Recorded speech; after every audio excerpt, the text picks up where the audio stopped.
125ನೇ ಯಾತ್ರಾ ಮಹೋತ್ಸವದ ದಿವ್ಯ ಸನ್ನಿಧಾನವನ್ನು ಅಲಂಕರಿಸಿರುವಂಥ ಗದ್ಗೆಪ್ಪಜ್ಜನವರ ದಿವ್ಯ ಪ್ರಕಾಶಕ್ಕೆ ಅನಂತ ಪ್ರಣಾಮಗಳನ್ನು ಸಮರ್ಪಿಸಿ ಮಠಾಧ್ಯಕ್ಷರಾಗಿರುವಂಥ ಮಾರ್ಗದರ್ಶಕರಾಗಿರುವಂಥ ಮನ್ನಿರಂಜನ ಪ್ರಣವ ಸ್ವರೂಪಿ ಗುದ್ದಲೀಶ್ವರ ಮಹಾಸ್ವಾಮಿಗಳ ಶ್ರೀಚರಣಗಳಲ್ಲಿ ಅನಂತ ಪ್ರಣಾಮಗಳನ್ನ ಸಮರ್ಪಿಸಿ ಕಾರ್ಯಕ್ರಮದಲ್ಲಿ ಉಪಸ್ಥಿತರಿರುವಂಥ ಕಲ್ಯಾಣ ಮಠದ ಪರಮ ಪೂಜ್ಯರಲ್ಲೂ ಗುಡ್ಡಗಾಣಿವೇರಿಯ ಪರಮ ಪೂಜ್ಯರಲ್ಲೂ ಹಾವನೂರಿನ ಪರಮ ಪೂಜ್ಯರಲ್ಲೂ ಲಕ್ಕುಂಡಿಯ ಪರಮ ಪೂಜ್ಯರಲ್ಲೂ ಅನಂತ ಶರಣುಗಳನ್ನು ಸಮರ್ಪಿಸಿ ಅದ್ಭುತವಾಗಿ ತಮ್ಮ ಉಪನ್ಯಾಸವನ್ನು ಮಾಡಿರುವಂಥ ನಿವೃತ್ತ ಪ್ರಾಚಾರ್ಯರಾಗಿರುವಂಥ ಯಾದಗಲ್ ಅವರೇ, ನಮ್ಮ ಆರೋಗ್ಯ ಇಲಾಖೆಯ ಅಧಿಕಾರಿಗಳಾಗಿರುವಂಥ ಶ್ರೀಧರ್ ಅಕ್ಸಿಬಾಗ್ಲವರೇ, ಉಪಸ್ಥಿತರಿರುವಂಥ ಎಲ್ಲ ಧರ್ಮಾಭಿಮಾನಿಗಳೇ, ನಿಮ್ಮೆಲ್ಲರ ಅಂತರಾತ್ಮದಲ್ಲಿ ಪರಿಶೋಭಿಸಿರುವ ಪರಮಾತ್ಮನ ಚಿಜ್ಯೋತಿಗೆ ಶರಣು ಶರಣಾರ್ಥಿ. ಈಗಾಗಲೇ ಮಾತನಾಡಿದವರೆನ್ನುವಾಗ ಸ್ವಾಸ್ಥ್ಯದ ಬಗ್ಗೆ ಯಾವಾಗಲೂ ಅವರು ಮಾತನಾಡುವಾಗ ಸ್ವಾಸ್ಥ್ಯದ ಬಗ್ಗೆ ಮಾತಾಡ್ತಾ ಇದ್ದರು. ಅಷ್ಟಾಂಗ ಹೃದಯದಲ್ಲಿ ವಾಗ್ಭಟ ಬಹಳ ಸುಂದರನವನ್ನು ಕೊಡ್ತಾರೆ.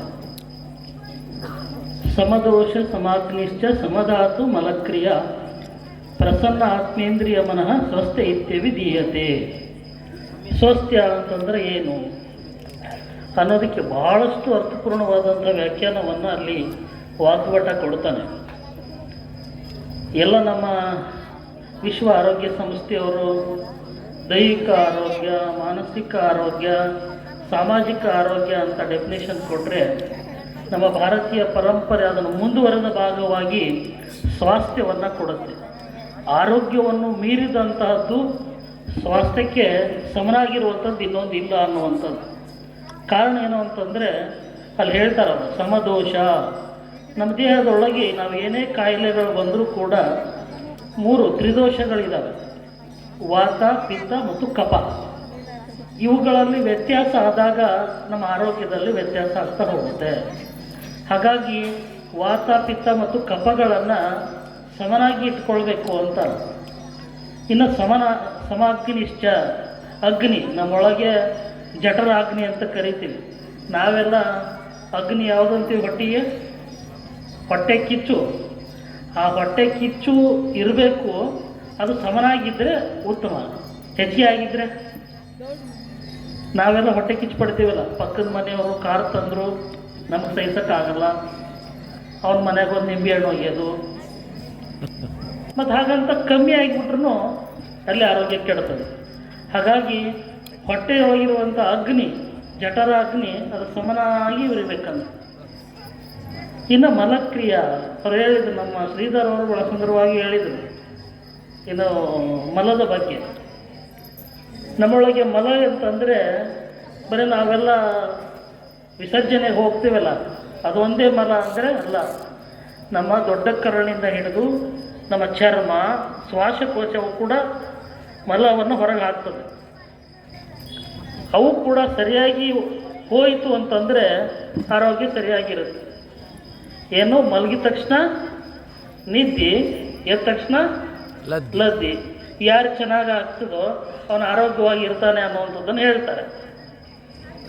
ಇನ್ನು ಇದಷ್ಟೇ ಅಂತಂದರೆ ಅಲ್ಲ, ಮುಂದೆ ಹೇಳ್ತಾರೆ ಅವರು, ಪ್ರಸನ್ನ ಆತ್ಮೇಂದ್ರಿಯ ಮನಃ. ಯಾವ ಪ್ರಸನ್ನ ಆಗಿರಬೇಕು ಅಂತಂದರೆ ಆತ್ಮ, ಇಂದ್ರಿಯ, ಮನ. ಇವು ನಮ್ಮ ವಿಶ್ವಸಂಸ್ಥೆಯವರು ಹೇಳೋದಿಲ್ಲ. ಯಾವುದನ್ನು? ಆತ್ಮನನ್ನು ಕುರಿತಾಗಿ ಹೇಳೋದಿಲ್ಲ. ಆತ್ಮದ ಆರೋಗ್ಯವನ್ನು ನಮ್ಮ ಭಾರತೀಯ ಸಂಸ್ಕೃತಿ ಹೇಳ್ತದೆ. ಹಾಗಾಗಿ ಮನಸ್ಸಿನ ಶುಚಿತ್ವವನ್ನು ಭಾಳ ಮುಖ್ಯವಾಗಿರುವಂಥದ್ದು. ಆತ್ಮದ ಶುಚಿತ್ವ ಆಗಬೇಕು. ಆನಂತರ ಮಾತ್ರ ನಾವು ಆರೋಗ್ಯವಂತ, ಪರಿಪೂರ್ಣ ಆರೋಗ್ಯವಂತ ಮನುಷ್ಯನಾಗಿ ಇರಲಿಕ್ಕೆ ಸಾಧ್ಯ ಆಗುತ್ತೆ ಅನ್ನುವಂಥದ್ದನ್ನು ಸ್ವಾಸ್ಥ್ಯದ ಡೆಫಿನೇಷನನ್ನು ಅವ್ರು ಕೊಡ್ತಾರೆ. ಹಾಗಾಗಿ ನಮ್ಮ ಇಂದ್ರಿಯಗಳು ಚೆನ್ನಾಗಿರಬೇಕು, ಮನಸ್ಸು ಚೆನ್ನಾಗಿರಬೇಕು, ಆತ್ಮ ಚೆನ್ನಾಗಿರಬೇಕು. ನಾವು ಮೊದಲನೇದ್ದು ಏನು, ಮೊದಲು 3 ನಾವು ಡಾಕ್ಟ್ರ್ ಹತ್ರ ಹೋಗ್ತೀವಿ, ಅವರು ಅದಕ್ಕೆ ಚಿಕಿತ್ಸೆಯನ್ನು ಕೊಡ್ತಾರೆ. ಆದರೆ ಕೊನೆಯ 3 ಇದಾವಲ್ಲ, ಪ್ರಸನ್ನಗೊಳ್ಳಬೇಕಾಗಿರುವಂಥವು ಇಂದ್ರಿಯ, ಆತ್ಮ, ಮನ. ಇವು ಯಾರ ಹತ್ರ ಹೋಗಬೇಕು ಅಂತಂದರೆ ಅದು ಸದ್ಗುರುನಾಥನ ಹತ್ರ ಹೋದ್ರೆ ಮಾತ್ರ ಅಲ್ಲಿ ಸ್ವಸ್ಥವಾದಂಥ ಆರೋಗ್ಯ ಸಿಗಲಿಕ್ಕೆ ಸಾಧ್ಯ ಇದೆ. ಹಾಗಾಗಿ ಶಂಕರಾಚಾರ್ಯರು ಹೇಳ್ತಾರೆ, ಶರೀರಂ ಸ್ವರೂಪಂ ಯಥಾವಾ ಕಲತ್ರಂ ಯಶಶ್ಚಾರು ಚಿತ್ರಂ ಮನವೇರು ತುಲ್ಯಂ ಅಂತ ಹೇಳ್ತಾರೆ ಅವ್ರು. ಏನಂತಂದರೆ ನನ್ನ ಅದ್ಭುತವಾದಂಥ ಶರೀರ ಇದೆ, ಸುಂದರವಾದಂಥ ಶರೀರ ಇದೆ, ಅದ್ರ ತಕ್ಕಂಗೆ ತದ್ರೂಪಳಾಗಿರುವಂಥ ಹೆಂಡತಿನೂ ಕುದ ಇದ್ದಾರೆ. ಕಲತ್ರಮ್ಮ ಹೆಂಡತಿ ಕೂಡ ಸುಂದರವಾಗಿರುವಂಥವಳು ಇದ್ದಾಳೆ.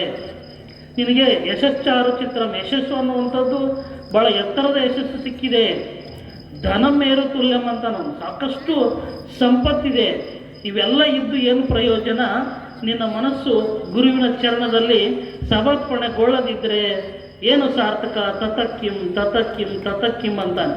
ಹಾಗಾಗಿ ನಾವೆಲ್ಲ ಆರೋಗ್ಯ, ನಾವೆಲ್ಲ ಸ್ವಾಸ್ಥ್ಯವಾಗಿರಬೇಕಿತ್ತು ಅಂತಂದರೆ ನಮ್ಮ ಮನಸ್ಸು ಅದು ಗುರುವಿನ ಚರಣಕ್ಕೆ ಅರ್ಪಿಸಿದಾಗ ಮಾತ್ರ ನಾವೆಲ್ಲರೂ ಕೂಡ ಪರಿಪೂರ್ಣವಾದಂಥ ಆರೋಗ್ಯವನ್ನು ಪಡೀಲಿಕ್ಕೆ ಸಾಧ್ಯ ಅನ್ನುವಂಥದ್ದು. ನಮ್ಮೆಲ್ಲ ಗ್ರಾಮೀಣ ಪ್ರದೇಶದಲ್ಲಿ ಹೇಳ್ತಿರ್ತಾರೆ, ಯಾರಾದರೂ ಬೆಳಗ್ಗೆ ಸಿಕ್ಕರೆ ಆರೋಗ್ಯವಾಗಿದ್ದೀರಾ ಅಂತ. ಆರೋಗ್ಯವಾಗಿರೋದು ಅಂದ್ರೆ ಏನು? ಯೋಗ್ಯವಾಗಿರೋದು. ನಮ್ಮ ಯಾವಗಲ್ ಅವ್ರು ಹೇಳುವಾಗ ಹೇಳ್ತಿದ್ರು, ಏನು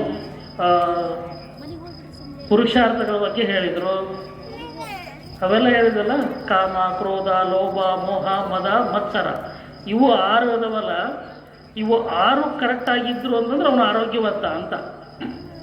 ಅವನು 6 ಲೆಕ್ಕ ತಪ್ಪೇವು ಅಂತಂದರೆ ಅವನು ಆರೋಗ್ಯ ಅಲ್ಲ, ಅಯೋಗ್ಯ ಅನ್ನುವಂಥದ್ದನ್ನು ನಮ್ಮ ಹಿರಿಯರು ಹೇಳ್ಕೊಂಡು ಬಂದಾರ. ಹಾಗಾಗಿ ಯಾರೇ ಸಿಕ್ಕರೂ ಕೂಡ ನೀನು ಆರೋಗ್ಯವಾಗಿದೆಯೇನಪ್ಪ ಅಂತಂದರೆ ನೀನು 6 ಯೋಗ್ಯವಾಗಿ ಇಟ್ಕೊಂಡಿದೆಯಾ ಅನ್ನುವಂಥದ್ದನ್ನು ಸೂಚಿಸುವಂಥದ್ದು. ಹಾಗಾಗಿ ಆ 6 ಯೋಗ್ಯವಾಗಿರಬೇಕು ಅಂತಂದರೆ ನಮಗೆ ಗುರುವಿನ ಸಾಮೀಪ್ಯ, ಸಾನ್ನಿಧ್ಯ, ಮಾರ್ಗದರ್ಶನದ ಅವಶ್ಯಕತೆ ಇದೆ. ಆ ಹಿನ್ನೆಲೆಯಲ್ಲಿ ನಾವು ಗುರುವಿನ ಮುಖೇನ ನಮ್ಮ ಬದುಕಿನ ಸ್ವಾಸ್ಥ್ಯವನ್ನು ಭಾಳ ಸುಂದರವಾಗಿ ಇಲ್ಲಿ ಅಜ್ಜವರು ಯಾತ್ರೆ ಮಾಡಿದ್ದಾರೆ. ಇದು ಬದುಕಿನ ಯಾತ್ರೆಯೊಳಗೆ ನಾವು ಜಾಗೃತಗೊಳ್ಳುವಂಥ ಒಂದು ಕ್ಷೇತ್ರ. ಅದು ಗುದಲೇಶ್ವರ ಮಠದ ಯಾತ್ರಾ ಮಹೋತ್ಸವ ಅನ್ನುವಂಥದ್ದನ್ನು ನಾವು ಅರ್ಥ ಮಾಡಿಕೊಳ್ಬೇಕು.